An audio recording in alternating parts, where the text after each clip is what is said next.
Lee had a happy family, with a loving wife, 3 warm children, a caring brother, and a respectful nephew. But everything fell apart due to one night of excessive drinking. He invited a bunch of friends over for a wild party, and even at 1 a.m. they showed no signs of leaving. His wife, worried about the children's sleep, sternly kicked everyone out. After his friends left, still feeling the party wasn't over and harboring a slight resentment towards his wife, Lee decided to go to the store to buy more alcohol and some diapers for his youngest son. The store was a 20-minute trip each way, but in that short 40-minute span his life was ruined. Upon returning, he found his house ablaze, having forgotten to cover the fireplace with its protective screen. The fire consumed everything. His wife, miraculously rescued, was inconsolable, and the neighbors prayed for the 3 children. Holding the diapers he bought for his son, Lee stood in shock. The fire raged until the next morning, leaving his 3 children beyond recognition. His wife, heartbroken and filled with resentment towards him, never returned. His life spiraled into despair. Only his brother understood and cared for him, but Lee left home without looking back. In Boston, Lee took up a menial job changing light bulbs, fixing pipes, and repairing toilets. He worked diligently, but without passion or a desire to please, leading to frequent complaints which he ignored. Unmoved by the advances of women in bars, he would instead pick fights with men, seemingly seeking punishment. He rented a gloomy basement, his only view of the world through a tiny window watching the snow fall.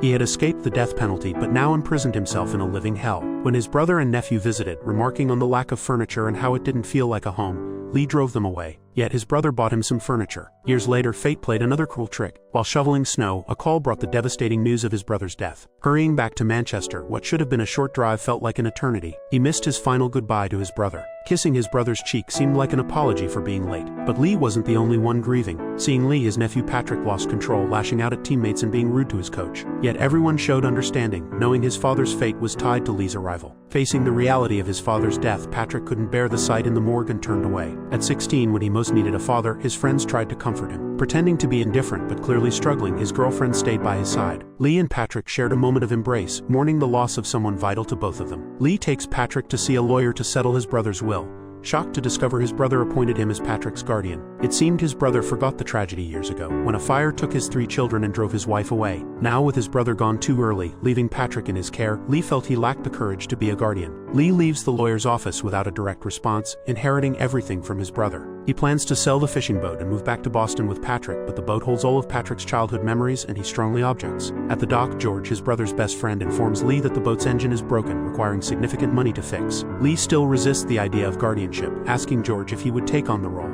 only to hear that George already has enough children of his own. Patrick can't understand why Lee won't stay in Manchester, where he has a house, friends, and a girlfriend, especially when Lee's life in Boston is just as a janitor living in a basement. Lee doesn't respond. Lee receives a call from his ex-wife, expressing condolences for his brother's death and her wish to attend the funeral. Lee's initial surprise turns to disappointment when she reveals her pregnancy, indicating she's moving on with her life. Lee spends the night restless. On the day of the funeral, Patrick greets the mourners while Lee seems detached, not visibly grieving. His ex-wife arrives with her new husband, a seemingly good man. Lee and his ex-wife share a silent hug, tears in their eyes before he leaves. Because of the freezing weather and hard ground, they can't bury the brother, leaving his body in the morgue's freezer. That night, Patrick panics when he can't close the freezer door, a metaphor for his inability to close the door on his emotions. Patrick locks himself in his room, crying uncontrollably. Lee, worried, breaks down the door. They are powerless to change the situation, with the brother's body frozen like the chicken in the freezer. Lee stays in Patrick's room till late, accepting their inability to change the situation. Lee decides Patrick should stay until summer, planning to return to Boston to collect his things, including photos of his 3 children. Staring at the sea from his brother's room, he's overwhelmed by the past and smashes the window in frustration, bleeding without care. Lee ignores a call from his former sister-in-law, who had abandoned them and turned to alcohol,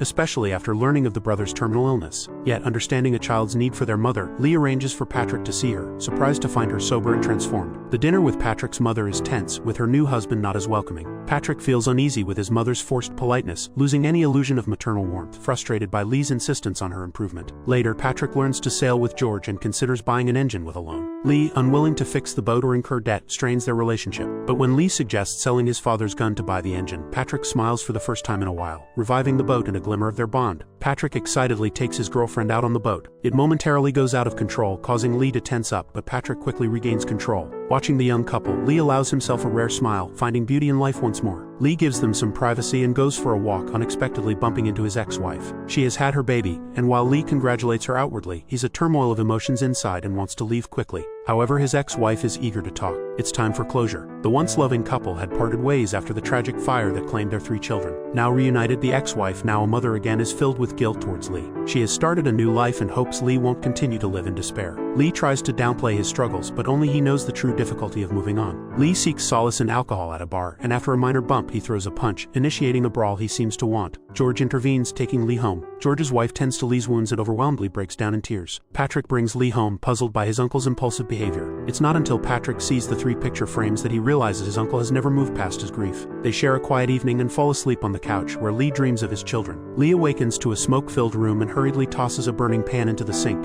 a haunting reminder of the past. Resolved, he discusses his plans with George and his wife. Lee has found a new job in Boston, and Patrick can stay with George's family without giving up his current life. Lee decides to transfer all his brother's assets to George. Patrick isn't against the plan but wishes his uncle would stay. Lee admits he can't escape the memories tied to this place. Through these events, Patrick has matured and learned to face life's challenges. With spring's arrival and the soil softened, it's time to lay their father to rest. Lee's ex-wife attends the burial, appearing content with her new family, seemingly having moved on from the past. Lee and Patrick discuss future plans, including renting 2 apartments in Boston, one for each of them. Lee acknowledges he can't reconcile with his past self, but life must go on. He once questioned why his brother entrusted Patrick to him, but now he understands. Having previously failed in his guardianship duties, he's determined to fulfill them now. Thanks for watching. Make sure you subscribe and turn on notifications so you can watch more videos like this.